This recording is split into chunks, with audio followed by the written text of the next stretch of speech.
Thank you, Mr. Chairman, and Ranking Member Van Hollen and Chairman Collins, and thank you all for your nice comments.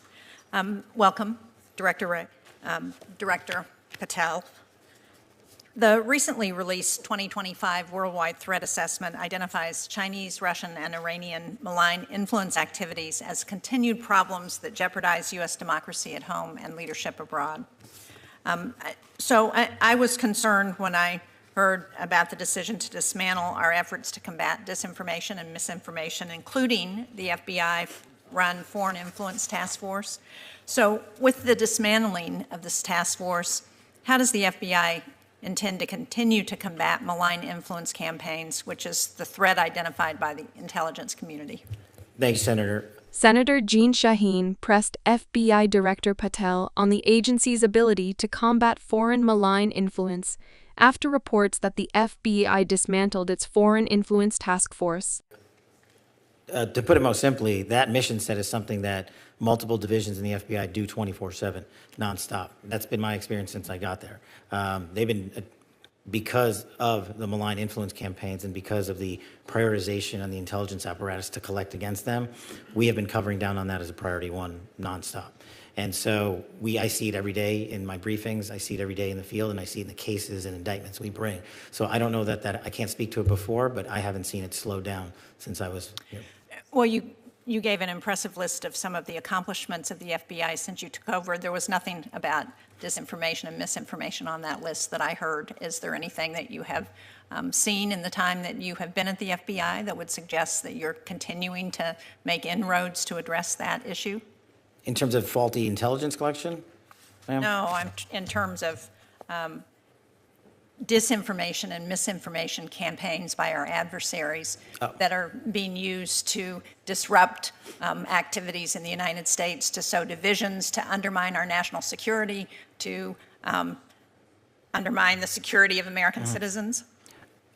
Understood. I see that on a daily basis, the FBI adjudicating those matters based on the intelligence we receive and attacking the problem sets not just here in the homeland, but abroad where they originate. And we are also using our cyber capabilities and our intel capabilities to thwart those adversaries' abilities to penetrate infrastructure, including social media, to put those campaigns on. It would be helpful to get a briefing at some point about what you're seeing with respect to the ability to disrupt those campaigns that are going on in the United States. Along those lines, Congress passed the Foreign Agents Registration Act to help Americans better understand the sources of information and disinformation that we're getting from our adversaries abroad. Again, I saw that the Department of Justice will no longer investigate possible FARA violations outside of traditional espionage activities. So can you explain to me how you distinguish traditional espionage activities from FARA violations in those investigations? And again, in light of the 2025 threat assessment that still identifies those Russian, Chinese, and Iranian malign influence activities as a threat, doesn't this give a green light to those nations to increase their use of agents in the United States?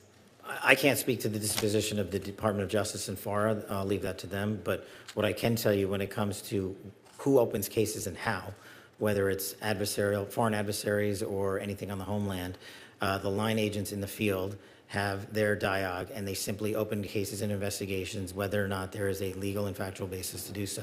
And based on that, the amount of cases and investigations we are currently running to thwart adversarial operations inside America and those that attack American facilities outside of America, I see on a daily basis. I have not seen a downtick in that whatsoever. Well, again, I would appreciate a briefing at some point, and maybe the committee could request that. Let me just ask quickly a final question, because you mentioned the scourge of fentanyl in your opening statement, which we've seen too often in New Hampshire and across this country.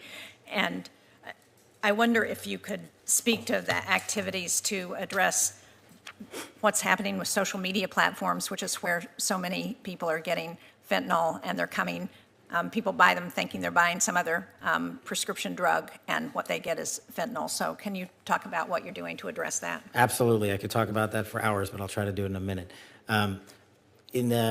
Just to put it in perspective, in these last 3 months, versus the first 3 months of last year. The FBI seized last year 620 kilograms of fentanyl. In these 3 months of this year, we have seized 840 kilograms of fentanyl. That's enough to kill hundreds of millions of people. And specifically, we've taken to the streets in every single state, including New Hampshire, where we received 2,100 grams of fentanyl in these last few months. And what you highlight is one of the critical things that I'm focused on in how the distribution of fentanyl occurs to our children.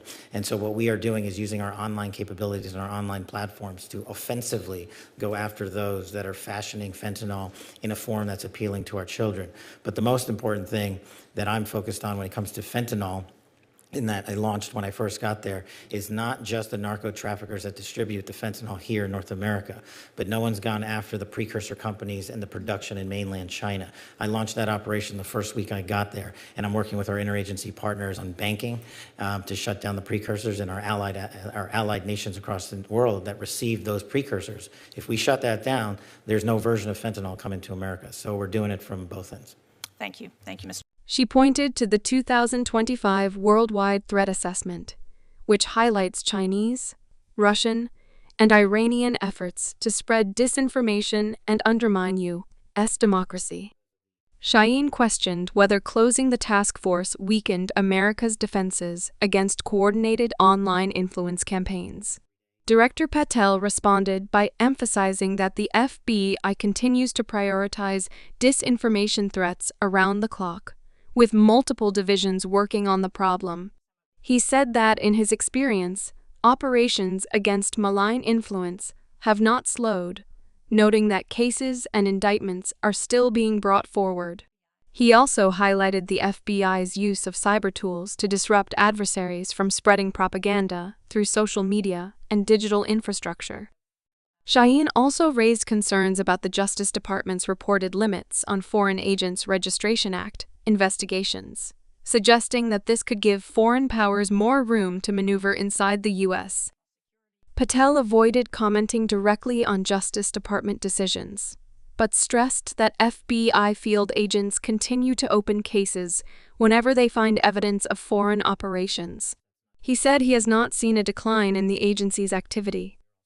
The hearing then shifted to fentanyl. Shaheen pressed Patel on what the FBI is doing to tackle the flow of fentanyl, particularly through social media platforms where young people unknowingly purchase counterfeit pills. Patel noted that in just the first 3 months of this year, the FBI seized 840 kilograms of fentanyl compared to 620 kilograms in the same period last year. He explained that the agency is targeting traffickers who disguise fentanyl to appeal to children and, crucially, cracking down on Chinese companies that produce and ship the chemical precursors needed to manufacture the drug. Patel said, shutting down that supply chain is one of his top priorities. This exchange underscored the two major threats at the center of U.S. national security today: the spread of foreign disinformation and the deadly flow of fentanyl.